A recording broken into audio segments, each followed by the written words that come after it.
Dr. Rufai, it's not a matter of me now or CPC block, but let me address the issue of us, we the elite versus you.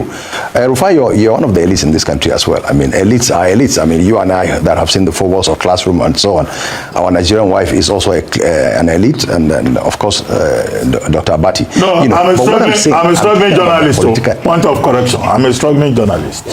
But you are an elite as well. You are an elite. Which elite? I'm okay. Well, all of us also. It's fine. All of us are also. Just go ahead. We're teasing. Am I not struggling? Yes. Yes. Unfortunately, I can't see you. I can't see you here because the screen here is not working, so I can't see you. You know. So what I'm saying is, you know, it's about the political elite, fighting of the political elite. And look, we are all Nigerians. So whether the political elite or whatever person is still going to be Nigerians. So, but now it is a matter of you, the masses, Rufai, that you call yourself as a mass. So you have to make the decision among the political elite. Which of the elites would you want to lead you? Whether us that are in government now or those that have left us, it's up to you to decide. Now, whether the CPC bloc are happy is subjective. But majority of the CPC bloc are happy. I am one of the founding members of CPC. The Ed Rufai you spoke about joined us. I am a Buhari person, and the Buhari is our leader. Buhari has not said he is not part of this government. So what is anybody talking about Buhari or CPC and so on? And look, CPC is dead and buried. There is no CPC anymore. It's all APC. We're all APC, and they have the right to choose whatever they want to do. And they have the right, Rufai has the right to feel aggrieved that he's not made a minister. That's okay, that's his. So if you look at it, then it is a matter of personal entitlement. He has done a lot for Tinubu, he's not compensated, so he's angry. That's all right, it's his opinion. But there are so many other people that have also contributed in one way or the other to bring Tinubu in government, but they didn't get anything. And they are not complaining. Some of them, we all don't even know them in our various villages that have done everything possible to bring the government. So why don't us, an elite, look at yourself, what has God done, what God has done to you? Why don't you try to put this country together? Why do we have to start talking about North and South? Why do we have to talking about Muslim or Christian? Now, when Jonathan was in government, as a Christian, were the Christians in this country any better? When Buhari was in government, were the Muslims in this country any better? Or now that we have Muslim, are the Muslims feeling any better? So, you know, hunger, poverty knows no religion or tribe and so on. So why don't we as a people of this country come together and rescue our country? Whatever the government that is doing that is not right. Like, look, I love this, your program. I love Arise, because I am one of the people that think that what you guys are doing is good. Come and check us. Keep talking, keep criticizing us, and praise us if you like as a government. But that's okay. So if because you see, like the opposition parties, really you guys are even doing their work. Most of them are not, because all these new converts, they are all part of us. They were all part of us. They are just angry and they are left. So I think they should come and borrow a leaf from you guys how to even criticize or to constructively. How long can it take you, for example, to fix Nigerian power situation? So you went to Egypt. Thank you. So let me learn from them. That's it. It took Egypt 5 years. So we're not going to fix overnight. But remember what I said. Nobody expects 100% success. They want 100% effort. If development and what to do, governance must be measurable. So if we decide, okay, we are now at 4,000. So we can decide, I'm only going to do 8,000. But annually, there must be improvements. How would you do it? How would you fix power? It's not rocket science. Egypt, I'm not saying now, say the 3 countries that improve power in the recent time, unless one did it yesterday, at the time I went to Egypt, we are 3 countries in the world: India, Vietnam, and Egypt. And those are developing countries. So, governance is about learning from best practices. It is not rocket science. So what do you feel? Have you identified why I'm over 40 and I've not, in my lifetime since I was born, I've not experienced constant electricity, and my children were born into a similar situation? The question is, have you identified what the problem is? Yes, so the problem is in failure of leadership. That's the problem of electricity. Everything. If you have a determined leader, he will learn, he he will ensure implements it vigorously. Like the president announced that he's happy that the opposition is in crisis. I will go there and solve. Well, in one swoop, you're saying we are jittery, and in the other one, you're saying we are not. Well, in the first place, I don't speak on behalf of the presidency, and I don't agree with what the presidency said, that these guys are posing a threat to democracy. I don't think so.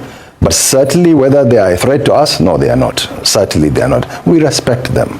They are Nigerians like us. Most of them, virtually all of them, were part of us. I mean, we are part of the same team that we came together to dethrone PDP when Jonathan was the president. So, I mean, they are just part of us that have left.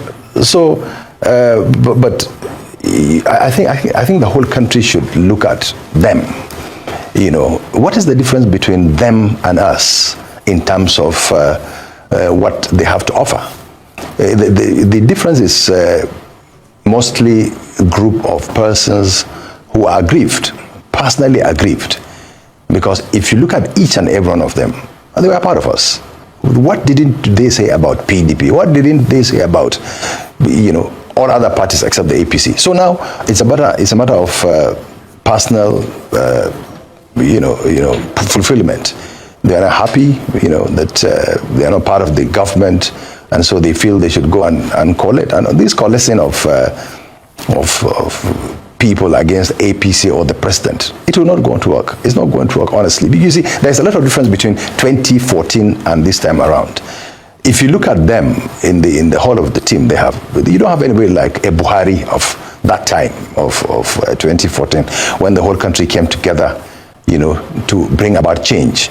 So, and I'm sure Nigerians will keep asking, who are these guys? Were they not the same people who were abusing everybody all over the place for Tinubu and for APC? So it's about the elite fight, and I think Nigerians should understand and see them who they are. It's just about what they want to get personally. Simple, that's it. We begin this week by turning our spotlight to a rising political force making the ways ahead of the 2027 general elections. That is the African Democratic Congress. In recent months, the ADC has emerged as a rallying point for opposition voices, political reformists, and young change makers disillusioned by the status quo. With its expanding coalition of regional leaders, technocrats, and civil society actors, the party is building momentum as it sets its sight on 2027. Indeed, forging a cohesive coalition in Nigeria's complex political terrain is no easy task. The party has had to manage internal frictions, power-sharing disagreements, and the daunting task of aligning diverse interests under one political vision. Still, the ADC remains ambitious. Sources close to the party leadership say consultations are ongoing across the 6 geopolitical zones, with plans to unveil a comprehensive national manifesto by the end of the year 2025. Their focus: economic transformation, youth empowerment, decentralization of power, and credible governance. The road ahead is long, and 2027 may seem distant, but in Nigerian politics, early moves often define the final outcome. As the ADC navigates its internal challenges, outline its ambitions, and build a strategy to reach voters nationwide, one thing is certain: the political landscape is shifting. Now let's take a deep dive into the issues in the party shortly after the ADC was adopted by opposition politicians. And to help us put these concerns in proper perspective is the immediate past national chairman, African Democratic Congress ADC, Ralph Oke Unwosu. Nice to have you join us. Thank you very much, Tijeso and Esra. All right. Thank you very much. Thank you so much. Let me begin this way with a quote from one of your lieutenants that was manning one of the states, Benue State, precisely Elias Adeku, who said, "We are not part of it and we will not take it. They cannot come to a party they did not register to join and take it over from those who built it. There is a procedure. Get all stakeholders involved so that everyone will make their position known." At this point, how did you carry your lieutenants along in this whole matter of you stepping down? And people say you forced all your state chairmen to also step down. Thank you very much. I heard you very well, and I can assure you that the guy I know in Benue State, he didn't write that statement. People wrote it for him. and it could have come from any quarter, and so on. But the important thing is that the coalition has been formed. Nigerians need the coalition now. And why do I say so? We're in a political climate where all you hear, all we seem to be teaching Nigerians, the young ones who are coming up, if you're corrupt, you've stolen government wealth, you leave this party, you come here, your sins are forgiven. Is this is this part of the values we want to live for the next generation? And with this kind of values, how do you shape this country moving forward? I'm coming there. Right. So I can assure you that the acting chairman I know in Benue didn't write that statement. It's written from somewhere. However, we held over 12 NEC meetings, because this journey has taken us more than 18 months. We held over 12 NEC meetings. Before then, the chairman of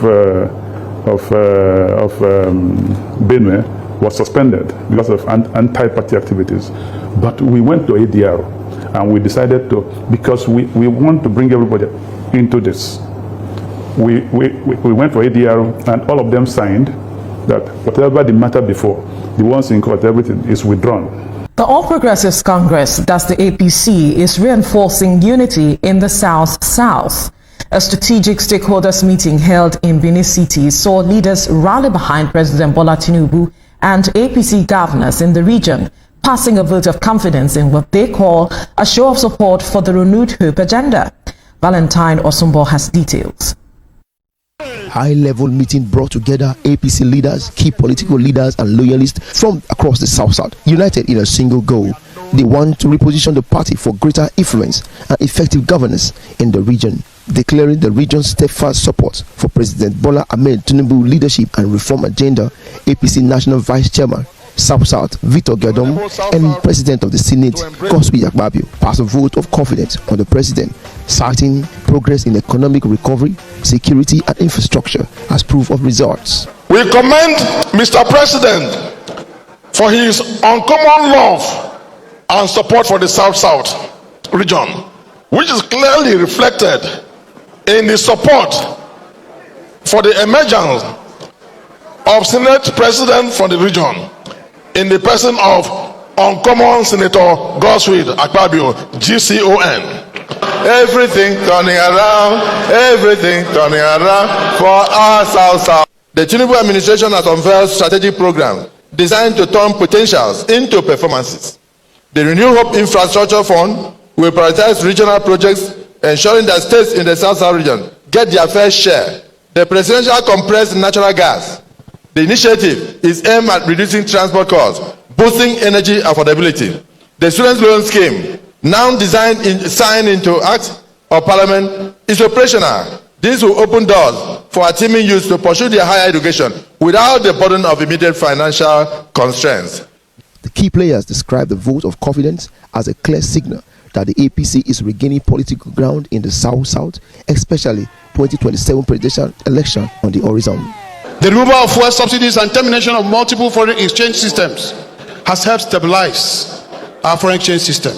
The increased revenue and transparency in government transactions have helped us both in terms of rating and credibility internationally.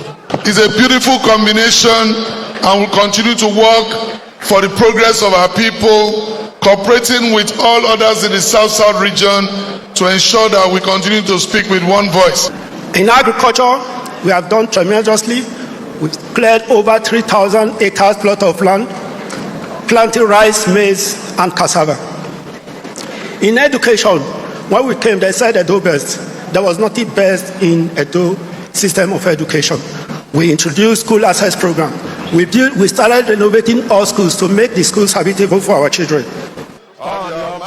With growing momentum in the region, the APC says its focus remains on delivering good governance, empowering communities and ensuring inclusive national development. Now, in what appears to be a significant political shift, several parties have agreed to collaborate under a single platform, making a strategic realignment in the country's political landscape. The coalition says its mission is to rescue Nigeria from worsening economic conditions, insecurity, and what it calls years of failed leadership. While the final structure of the alliance is still taking shape, supporters believe it could offer a strong, unified alternative in the upcoming elections. Critics, however, argue the opposition still lacks the strength to truly rival the APC. Joining us via Zoom from the United States of America is a convener, Social Rehabilitation Grace and Support Initiative, Dr. Oladure Maureen Dotti. Did I get it? Mari Dotti. Good morning. Good morning. How are you doing? How is it going over there? Nice to be with you. Same here. Really great to be with you. Even though you murdered my name though, but I'm good. Nice to be with you this morning. But let us start with what is happening with the coalition. We've seen so many stories, that have come up in the news. We've seen that right now there's a little bit of conflict. People are wondering who is going to be president, who is going to be vice. We've seen a lot of people come out. We've seen Wike also come out and say these people are coming together because of their stomach infrastructure. They have nothing good to offer, and they're just coming because they want to unseat the president. But what do you make of this whole coalition? Do you think they're strong enough? Do you think that they are going to stand the test of time, or before 2027 they may vanish? Thank you for that question. I don't want to sound like there's any hubris in what I'm saying, but we don't have a coalition yet. They are just an archipelago of floating politicians trying to form a continent to see if they can use that to foster their individual ambition. And it will still be, up to time to see how it goes. I always said this, that if the opposition want to succeed, they need to learn the virtues of a Milocon. And a lot of people, when they, heard that interview, that speech 3 years ago, they thought it was about entitlement. But in Milocon, the title of that speech was sacrifice. You see, they don't want to sacrifice. It's like they are trying to build a house from the roof. They don't have the grassroots, everything. The thing that made APC was organic was, it started from the root. They were governors and everything. They have not even convinced any elected member to come into their fold. But, me being President Tinubu supporter, strategically, I don't think the opposition should be his own concern. And I think the fact that this opposition is even, trying to gather crowd, I think it might be the best thing that will happen for President Tinubu's re-election. And I will try to give a little bit of a history to buttress my point. So when President removed subsidy, even before he unified the exchange rates, I wrote an article 4 days after that, he should end protectionism of food. Well, February 2024, the president said Nigerians should extricate themselves and there was not going to be importation of food. And then when there was the hunger strike in August of last year, the president allowed food to come in. And right now, we see price of rice has crashed by 50%. Price of beans has crashed by 50%. So we are moving in a positive direction. While we should credit the president for the intellectual mobility, we can also criticize him for being Johnny come lately. And that is why my own focus is for what the president needs, because we know the truth that Nigerians are hungry. And they are blaming the president for it. And during the last election, I sang the song for the president. So I have another song for him right now. That the nations are waiting, Nigerians are hungry, yo. The people are in need of bread. They will show their grievance to the ones who have starved them. Oh. They will come out and go. There will be many. Oh. This government has borrowed more than government of Jonathan Buhari put together. So government officials in this capital of Abuja commissioning post stations where we lost 20-something soldiers in Niger. Is commissioning road more important than our soldiers that are dying? I don't need a day more than 4 years. So we don't belong to a gang of states? No. I was a governor for my first 4 years. I drove 406. For the rest of it, I didn't drive a bulletproof cars. Nobody's trying to kill you. You're doing the right thing. Would this be canvassing for a political solution to the case of Nnamdi Kanu? Why is it being held? It doesn't make sense to me. You are an ADC member or a Labour Party member? I'm a member of this, and I'm going to work with this group. You are thinking of being a running mate to Atiku. Is that the case right now? They are enemies of Nigeria. They are enemies of progress. Nigerians can no longer be fooled. Nigerians from all walks of life will watch the videos. I just saw the clip today. And in that hall, what you saw where former this, former that, former this, former that, former this, a former vice president, former governors, former ministers, all former this, former that, and all taking Nigeria to former glory. They never take Nigeria forward. The same people who have ruled Nigeria for the last 4 decades, where are we as a country? A nation where 80% of our population are poor. The same people who burnt our country, brought our country to its knees, are the same people who claim their fire brigade trying to put out the fire. Shame, the population of Nigeria, 7% of our population are youths. Where are the youths in that gathering you saw? A bunch of geriatrics. 70% of them are above 75 years old. And you think that these people are trying to rescue Nigeria? Shame, they are political jobbers, political office holders who have no business. What they do from 9 to 5 is sit in their houses, complain about government just for political positions. That's all they do. You see this life? Almost life only. Every day we complain for food, for hunger, for different things. We know one day is a solution. But now, when this coalition don't start, APC don't day. Just they watch, they observe, you go see the money go the flow now. Money go there available, SS. All this why we they complain for hunger, they complain say salary no dey enough. Nobody raise head or nobody show face. But now election on the near. You go see say Godfathers then they go the press button and the press funds for everywhere. Mind you, dear Nigerian youth, you they press your money, me I no go lie, you collect time. Now your money, collect time. But make sure you vote right. I don't care how much you want to take, just vote right. Now you must understand that this coalition that is coming is not because of 1 or 2 things. Even though I'm not satisfied with the people I say inside, because these are the same people who get to complain about all the time. You understand? But then we should also understand that this party is against, you understand? So please, money go surplus, grab your copy, but vote right, alright? Choose who they support. We already know say yeah, 2027 go make sense, it go hot, and money go day. But be right and do things the right way. Tell your mama and your papa, me they no go vote against you. Choose the right candidate who will benefit you, will be young boy. Thank you, and God bless Nigeria. APC in panic over ADC Coalition, real threat or political illusion? The statement that the APC is under severe panic following the formation of the new ADC Coalition is making rounds. But let's unpack this carefully. There's no denying that any serious coalition in Nigeria that gains public attention, especially one that hints at unifying opposition voices, can cause tremors within the ruling party. The APC knows the 2027 elections will not be a walkover, especially considering rising public frustration over economic hardship, insecurity, and youth unemployment under its watch. However, whether this new ADC coalition is a real threat or just political noise remains to be seen. Many Nigerians are already voicing skepticism, calling the coalition a repackaging of the same old faces, lacking innovation and clear direction. Without credible leadership at the helm, especially someone like Peter Obi, whom the masses deeply resonate with, the coalition may not generate the seismic political shift some anticipate.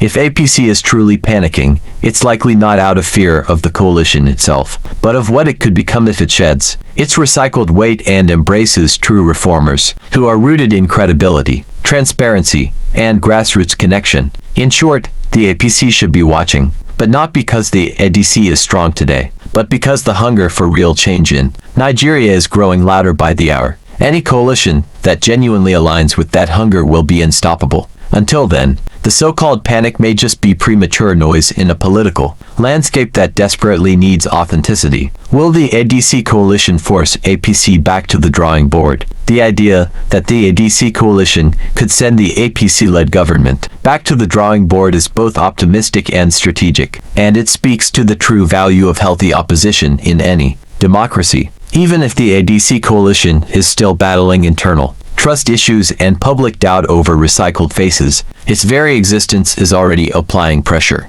When the ruling party begins to feel political heat from an emerging opposition alliance, it can prompt a shift in governance, priorities from party survival to people-centered policies. If APC feels threatened, it may start doing what it should have done all along, listening more to the people, delivering results on infrastructure, security, and the economy, and realigning its image from distant and elitist to inclusive and responsive. So, while many remain unsure about the ADC's capacity to win elections outright, its formation is a strategic checkmate move, not necessarily to take power today, but to force better governance through competitive accountability. If the APC truly goes back to the drawing board and emerges more people focused because of this, then the ADC coalition, regardless of its flaws, has already made an impact. And that, in a struggling democracy, is a win for the Nigerian people. Opportunity.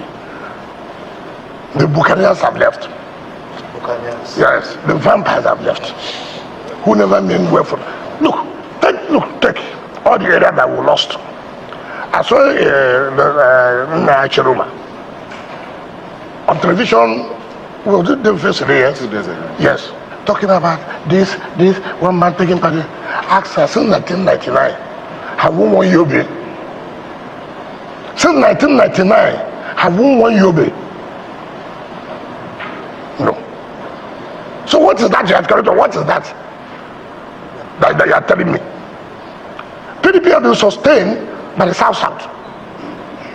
By the South-South. Now, Southeast. yes, South-South mainly. Okay. Mainly the Southeast. Now, because of the kind of politics these leaders, ask Emeka here, I saw him there. What happened? Because somebody was not removed as secretary. He now left. So that's why the guys are angry. This is their own private, personal thing that you could not contend with. It's a power struggle that somebody at maneuver you. You go and say, Nigerians are angry. Say that you have been defeated in that place. Don't push it to Nigerians. Let's take the issue of Nigeria very serious. Let us know the problem and focus on that and tackle the challenges. With the combination of Atiku Abubakar and Peter Obi in the same coalition, don't you think it's a big threat? What is to the APC? okay? Just tell me. When you say with Atiku, with Peter Obi, what do you mean by that? Well, what about with Tinubu not being there? I mean, so you think they're stronger than me? Looking at the results. No. The point I'm saying, why not you say we cannot be there? Means that coalition has failed. Probably they feel you are not really with them. That's why they're not. They're not what? Really with them. Is your heart really with the PDP? What do you mean by heart? The coalition is it PDP? No, but the PDP. No. Those are people who destroy PDP. And just ask, like, a lot of people are curious. How are you able to work for the progress of the PDP while being actively in an administration that is the PDP is acting as an opposition? Okay, answer it this way. Why was I able in PDP? Didn't I PDP governor, National Assembly, House of Assembly, and then supported the APC president?